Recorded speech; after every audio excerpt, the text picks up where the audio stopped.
Hi, it's Joy, and today I'm going to be watching Andor Season 1, Episode 12, Rick's Road. This is the season finale. I have no idea if this is going to wrap up, have a cliffhanger, but regardless, I am stressed and excited. A reminder that, as always, you can find the unedited version of this reaction on my Patreon, and let's go! I need to either save her or let her die. Is that the kid whose dad? Are they going to hang in the square? Have they already? Building a bomb or a gun or something to get revenge? Be losing my mind. Want another? Are you an informer? You're gambling again. Nonsense. And here, in Coruscant. Can we blame the lost money on him? Do you have any idea how tired of this I am? It's a lie. It's total fantasy. Who's telling you this? Please. No, I'm serious. Parent, please. He is spying like she knew. You promised. I've kept my promise. Keep your voice down. Is this true? Or is she trying to blame This is people trying to take you down. the lost money on him? Where would I get the money? That's the question that scares me the most. Oof. This could be a clever way of getting out of it. But I also could believe he has a gambling problem. But this could be her way of protecting her daughter, which I support. I was on my way to pick you up. This guy I've been watching, he's ISB. She's very dedicated. He's a guy in town.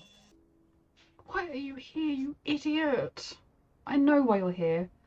Your mum. But also, you idiot. People don't look down the way they should. They don't look down, they don't look past the rust. Not us though, eh? Eyes open, possibilities everywhere. You've lost a lot. The Empire has taken a lot. The Republic took from you as well. The Empire is even worse than that. Bix is not there. Is this a real friend? Where's Biggs? Where is she? Cass. Throughout the galaxy, there are whole armies, battalions that have no idea that they've already enlisted in the cause. Yeah. Remember that the frontier of the rebellion is everywhere, and even the smallest act of insurrection pushes our lines forward.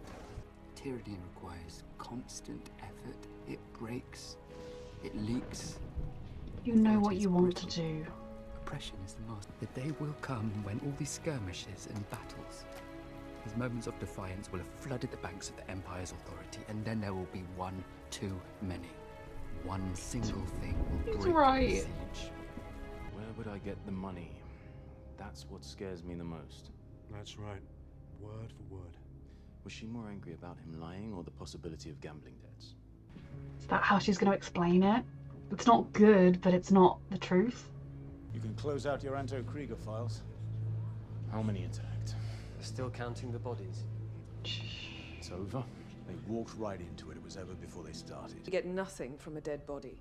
Someone needs to be in the room saying She needs to be taken out. She's too scarily good at her job. Today was about.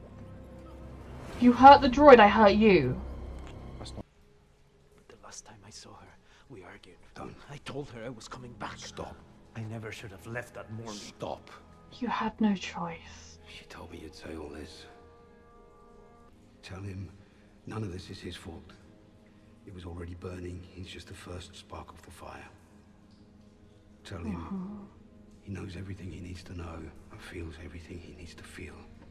And when the day comes that those two pull together, he will be an unstoppable force for good. He really will. She loves you so much and always will. I love him more than anything he could ever do wrong. It's a mother's love. Vix, we still got friends in the hotel. She was alive 3 days ago. Why are they keeping her? You can't just leave her there. You're gonna take on a full garrison. I'll take care of Marva. You take care of yourself. It's too late for that. He's joining the rebellion his own way right now. Whew. There's an ISB supervisor in town. A woman? Mm-hmm. You know her. Not yet. That's our target. You just need him dead before they start asking questions. I think you're going to be recruiting him, actually. Before the festivities start. Is 12 the time they wanted to start? Are they just doing it at 12? With as many people as they want.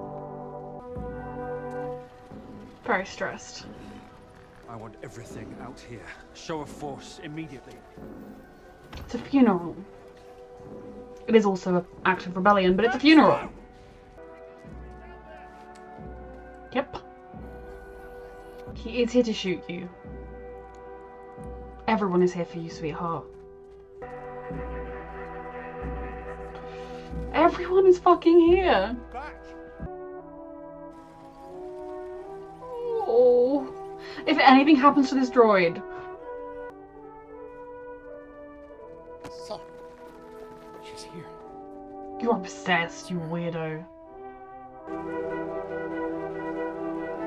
This is really beautiful.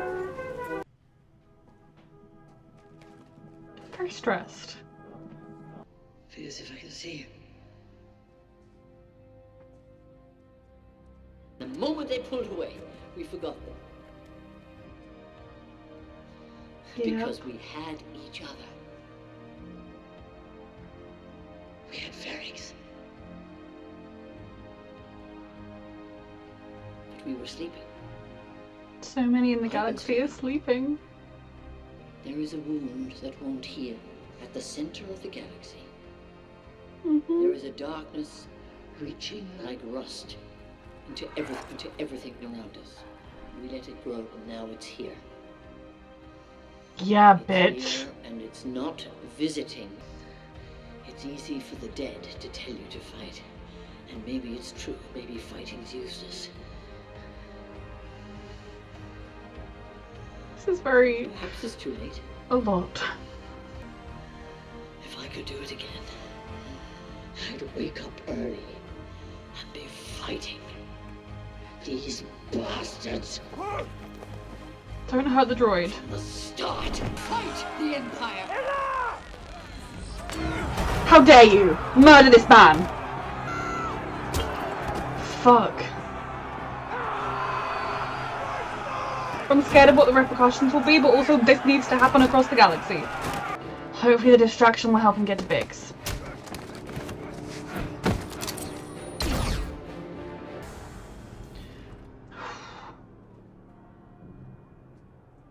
We gotta get out of here. Marvel was here. Wasn't she great? Yeah. Fuck.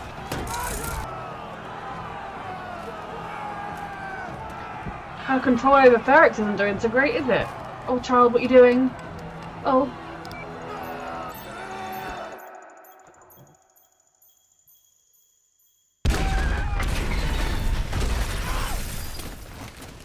Oh. Fucking hell.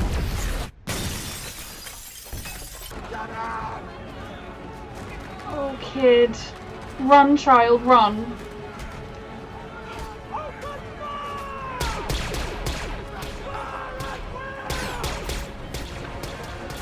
Stories like this just have to keep going out and people have to keep rising up. Like she said, eventually they can't put them down anymore.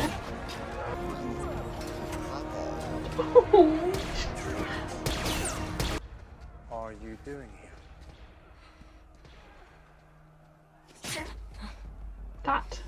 That's what she's doing here. Thank you! Thank you, my hero!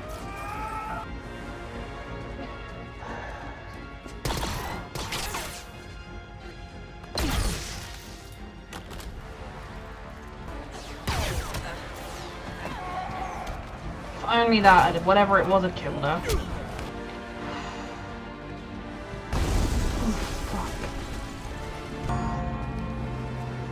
Get him with your anvil hammer. That'll do too. Die, die, die, die, die. I mean, she deserves life in prison, but dying works for me too. If Francis Poldark saves her, I'll be mad. You were in trouble. Fuck you. You're still a creepy stalker man. Cassian. Oh. Oh. Get it going. Sir. Help You her saved her. She's coming around. Come on. Let's get moving. Thank you. Can we save the kid? You're not coming. Oh. Baby. I never got to see you. Take care of Biggs until I get there. I'm counting on you. You always say that. I always mean it. Cassian will find us. Yeah. I'm so glad she's safe. He's safe. My droid's safe. Is he staying because he wants to find the rebellion and join them? Fuck, they're doing this. They are infants. Found him. Or take me in. He's another pawn you can use. He'll die for you, literally. He's still got all the skills and assets you saw before.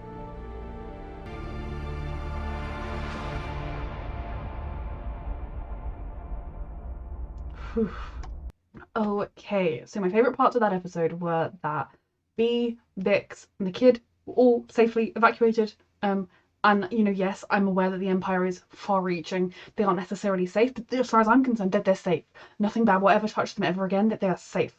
At least until season 2. Because this did get renewed for season 2, right? Season 2 comes around. Because I feel like they filmed this probably thinking like we could leave it at 1 because he's joined the rebellion now. You could just be like, oh sure, like he goes from there and he just gets more and more involved. The rebellion itself gets more and more involved, and then boom, everything happens in Rogue One. But there's also still a lot of story to tell between this Cassian and the Cassian we meet then. So I'm doubting myself now, but there's a season 2 coming, right?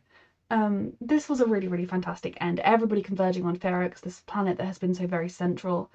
My other favourite part was Marva's message.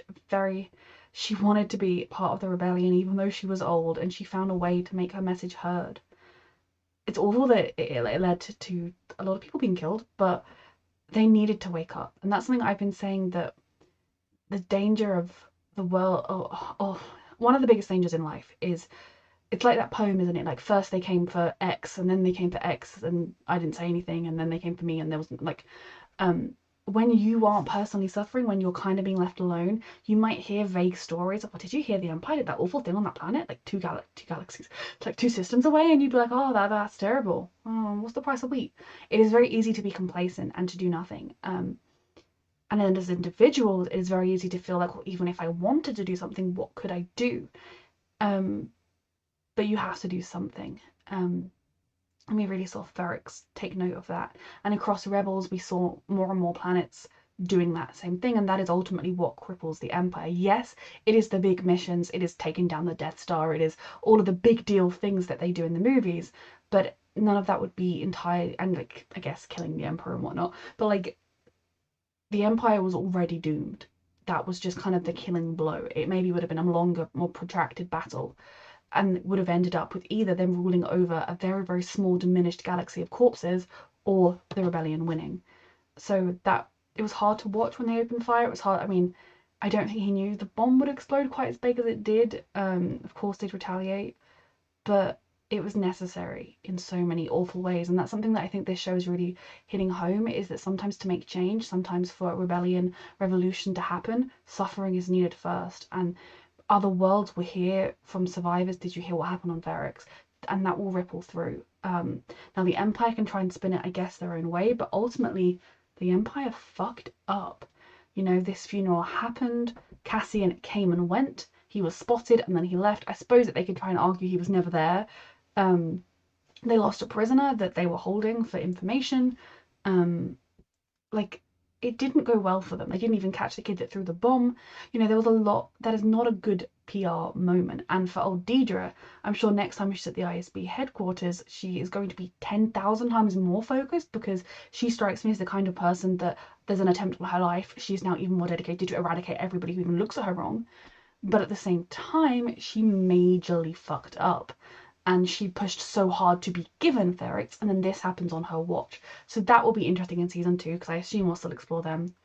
Now, the thing that makes me the most is freaking Cyril saving her life. Now, I don't think it doesn't make me irritated really, because like it does seem realistic. He was dressed like an ordinary Joe. He grabbed her. He saved her. He would do that. He's creepily obsessed. But I'm just like, I don't like Deirdre, but she still deserves better. Deirdre's an evil woman, but don't give her the weird stalker man.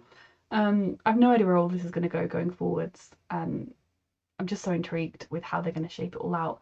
I loved the whole funeral procession. The music was so moving. Thinking about it, I don't know if I reacted very much to it because I was just kind of in the moment. And it was one of those moments where being in the moment meant peacefully absorbing it and taking it in, not, I don't know, emoting particularly.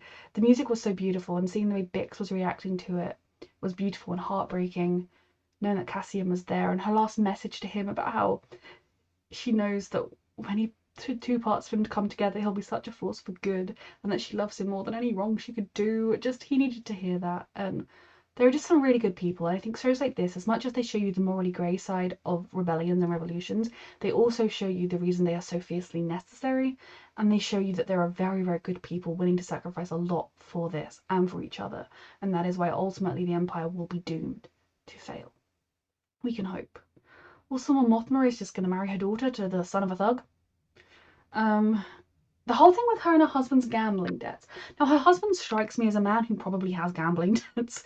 He seems like a man who has never had a problem in his life, never had a wrinkle, is fully aware that his life is funded by the suffering of others, could not care less, because it's not his suffering. That is very much what her husband strikes me as. But I also feel like that was her way of explaining the holes in her finances, and I thought that was a way that she was doing that so that, yes, they might still get in trouble for it, but like it would look like it was just a gambling mishap and not funneling money into a rebellion. But she's still marrying her daughter off, which, given that the daughter is into the weird old traditions, she's probably content with. I suppose she won't want for anything. It's a rich mob family. I don't know. They have a very strange relationship, and you can definitely see through Mon Mothma and Val and the way they talk about things that there is kind of their traditions, and then the traditions, I guess, when that's all you know, seem great. That's life. You get married at like 14 and everything's wonderful. You get arranged marriage and it's kind of, you have very separate lives, whatever. And then you get exposed to other worlds and other cultures, and you might personally start to think, that's not what I want. Now, I don't think there's anything wrong with children from that planet choosing to do the traditional thing. But I do think there is something wrong with them doing it as children. As young adults, if she were to say, I want to do it the traditional way, I want to get an arranged marriage, I want to do whatever it is, that is totally fine and totally your choice. At like 13, 14, they haven't fully aged up yet. They don't know what they want yet. Cassian has joined the rebellion, which had to happen. I was hoping it would happen by the end of this episode. I loved how it happened, that he literally sought them out, because it's not like, and at this point, it's not even like they were his only option, like they were at the beginning when he went on the Aldhani mission, because he could have stayed on that other ship with everyone he cares about in the world that is still alive, basically, more or less. He could have stayed on that ship, stayed with them, kept them safe, kept his head down, and that could have been how he got by. But instead, he gave them the information they needed, he told them the place to go, he told them how to get there, and then he went and volunteered himself for the rebellion, which shows you the evolution in his character. It's an evolution we've really watched happen in a really beautiful, realistic way. I really, really love this show. I do think it probably could have been a little bit quicker, but at the same time, I think it was intentionally done slowly. So I'm not like critical of that. I just think to make it like top tier Star Wars show, it could have been done slightly quicker with a few things, like maybe 11 episodes, not 12. But that being said, I've thoroughly enjoyed it. There hasn't been a bad show yet. I think I enjoyed this more than the Book of Boba Fett episodes, other than the Grogu episodes, because the Grogu episodes of the Book of Boba Fett were some of the best television that was ever made, specifically the scenes in which Grogu was in. Those were the best scenes that have ever happened on television. So, you know, the Book of Boba Fett itself is probably after Andor. The Grogu episodes are above Andor. I loved this show. I really did. I'm looking forward to season 2. And yeah, it's one of those things where it's so funny because we know exactly where this story is heading. Quite literally, when it comes to Cassian Andor, we know exactly where his story ends. I'm gonna rewrite that in my head because it's too sad, but we know exactly where it ends. But how he gets there, we have literally no idea, and that's why I'm so looking forward to exploring even more of in season 2. A reminder that you can find the unedited version of this reaction on my Patreon, and thank you so much for watching.